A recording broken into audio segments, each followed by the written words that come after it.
Can you please introduce yourself? Sure. My name is Clint Johnson. I'm the president and CEO of Courage to Encourage. What is Courage to Encourage? What does it aim to accomplish? Simply put, Courage to Encourage is designed to save lives.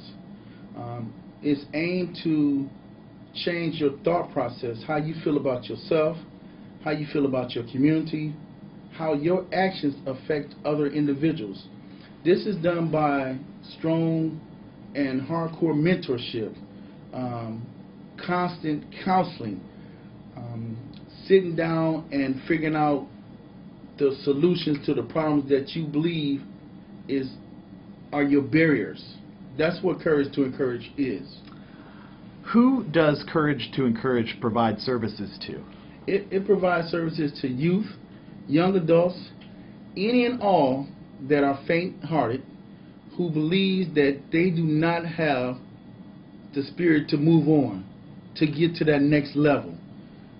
Wherever that takes me, that's where I will go to provide inspiration. Tell us about the title, Courage to Encourage. What does it mean to you personally? It's a title of strength and bravery. I meet so many people who have doubt in themselves, who do not believe the world is meant for them to be in.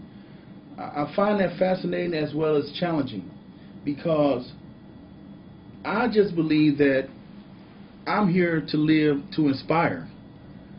I will find wherever and whatever I need to go to find what's going to make you believe that you are something, and something very special.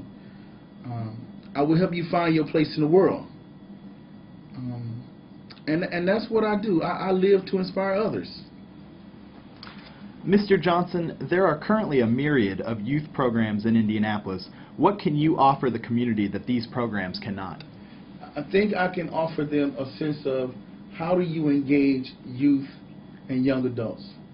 Well, to me it's very simple. Myself being ex-military, you have rules of engagement, and I apply those same principles to the program that I design.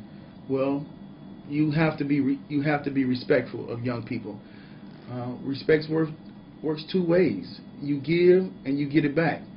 I don't look at them as students or clients or anything like that. I look at them as human beings, and they deserve to be respected. I ask them to say yes sir, no sir to me, and at the same time, when they ask me something, I respond to them the same way. And the second point is to be attentive.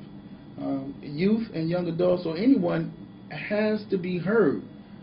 We can't keep going on and treating people like we know everything, because we don't. Young people have a lot to say, and to me that's the only way that you're going to figure out the problem, by first sitting down and listening to it. The third point is that we should be providers. We have to provide directions. We're dealing with individuals that's so-called at risk, that do not have a sense of directions, and that becomes our job. That you're dealing with souls that's lost in the forest, and we're the one that help navigate them out of them situations so they can find themselves. So it's respect, it's being attentive, and it's being that provider. What unique skills and experiences do you, Mr. Johnson, bring to the table? Well, the thing that sets me apart and that they relate to so well is that I used to be a so-called at-risk myself.